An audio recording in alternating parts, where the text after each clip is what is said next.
Hi, this is Paul Curtis, and we're here in Grand Rapids, Michigan at the NTAC Annual Conference, NTAC 2012.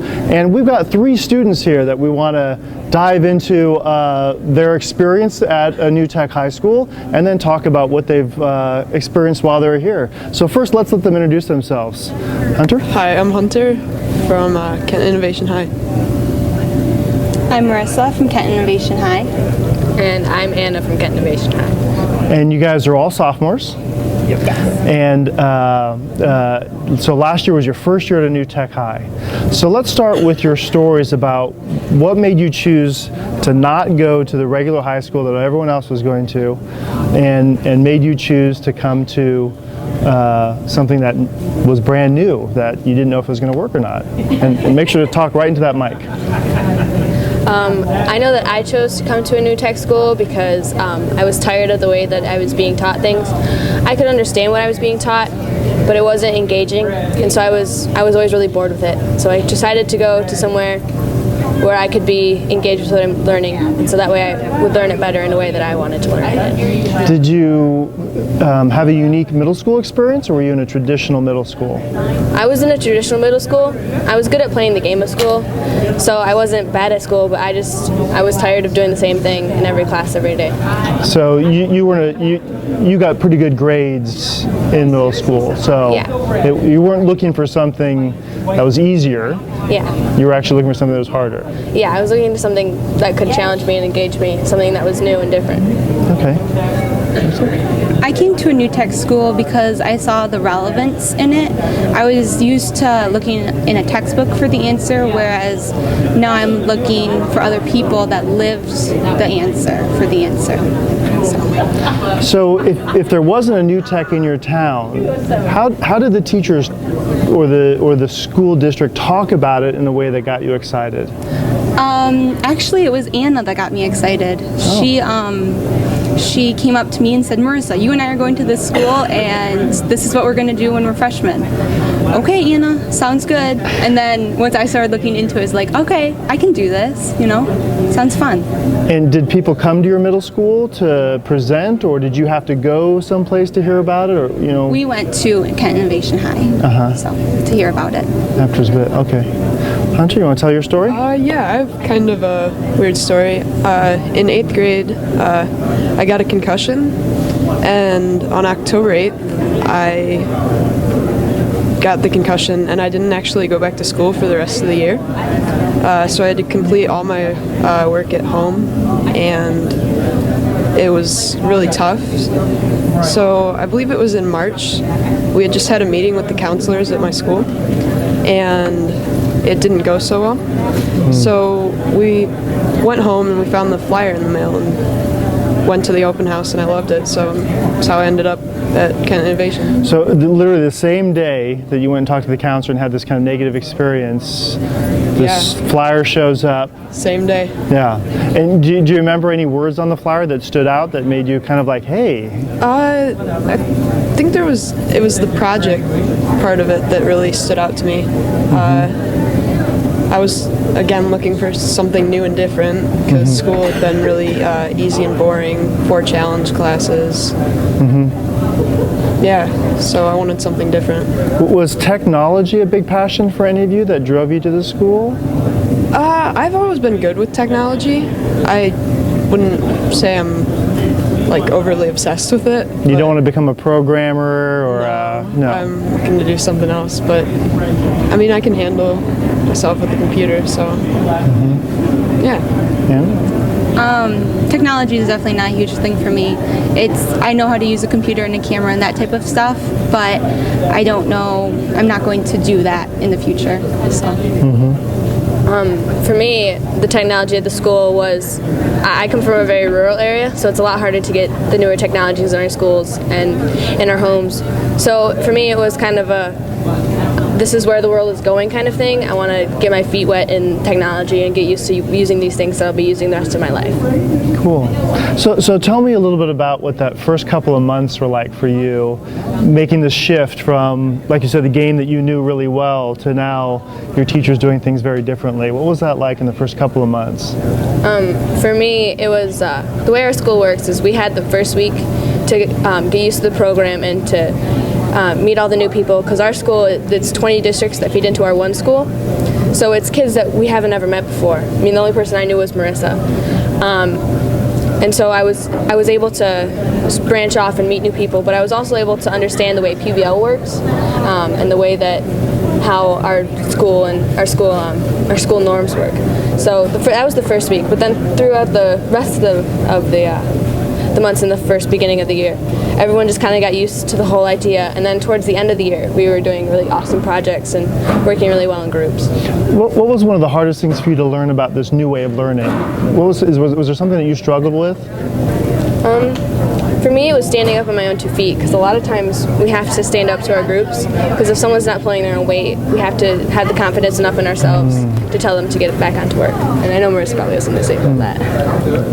The hardest thing for me the first couple of months was probably getting other people to do their work and letting other people do the work.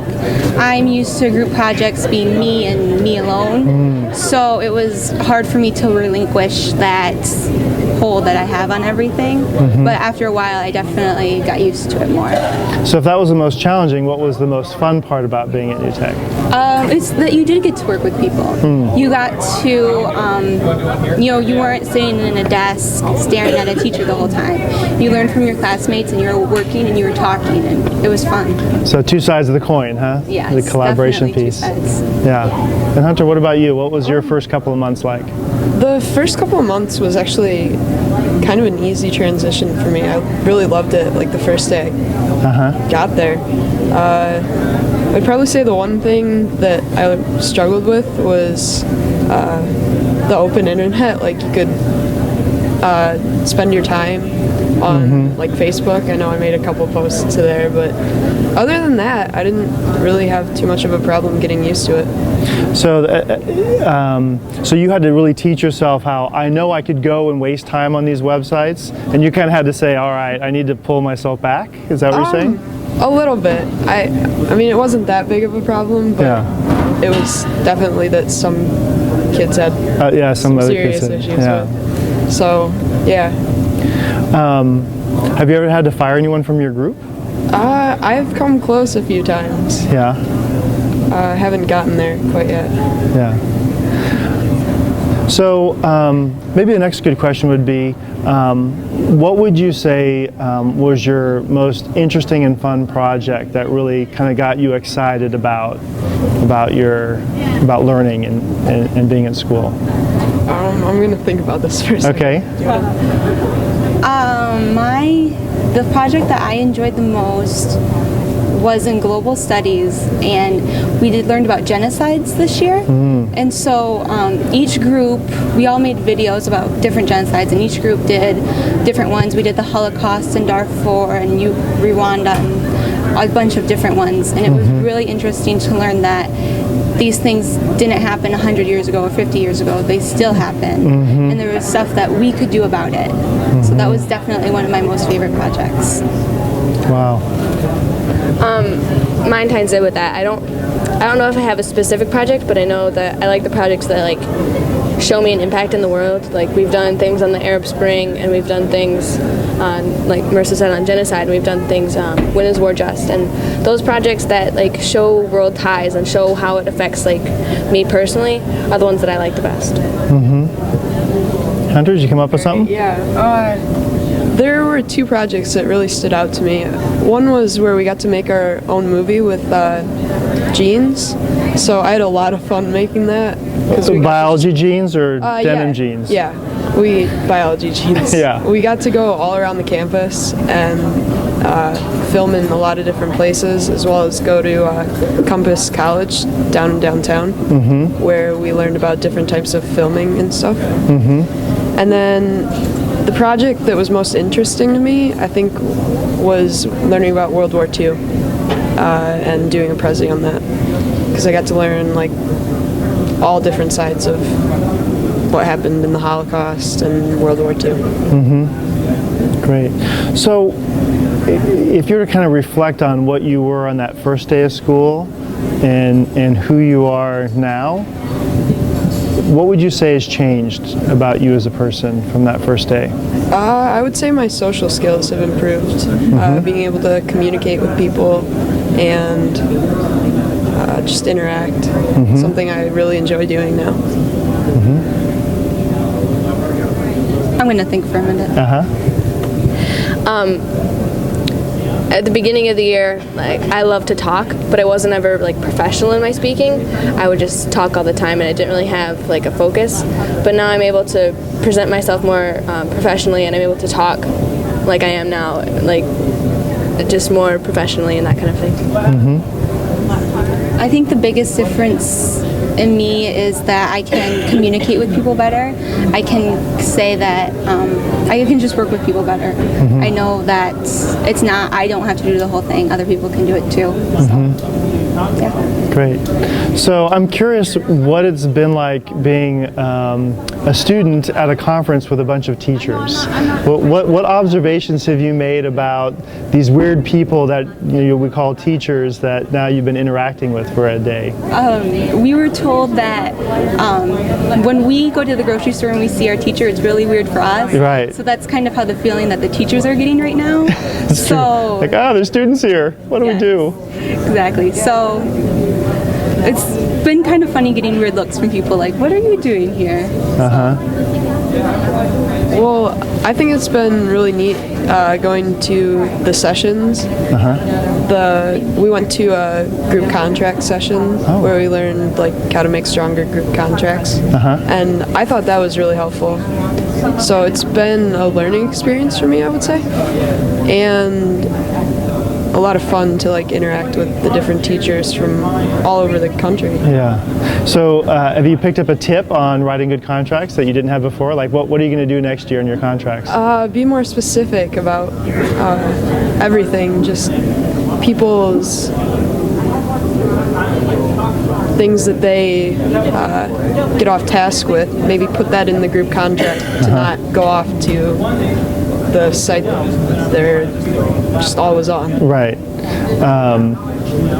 I wonder, do you think you could run a workshop at your school on how to write good contracts based on some of the knowledge you got? Somewhat. Maybe. All right, we'll see.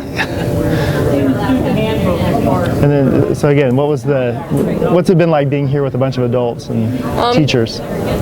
It's been a lot of fun. Like, you learn a lot of stuff from the different sessions you go to. A lot of things that I've learned today I can bring back to our school. We've already talked about different advisory boards and student government things that we're trying to apply to our school. We've been talking to our principal about that for probably at least 40 minutes now. We see a lot going on Twitter. We have a lot of that going on. We have just a lot of things that I didn't know were out there, and now that I come here and I realize all the different things that we can bring back to our school. And we know that teachers eat really well at these conferences. So. We eat really well? All right. Well, again, I want to thank you guys for coming and giving up some of your summer to be with us, and for being brave enough to enter a school that is, you didn't know anything about, and you just kind of made a guess, and that you're brave enough to get in front of a camera and speak to all the people here and out on the web that'll watch this. So, once again, from Grand Rapids at NTAC 2012, I want to thank you very much, and we'll see you soon.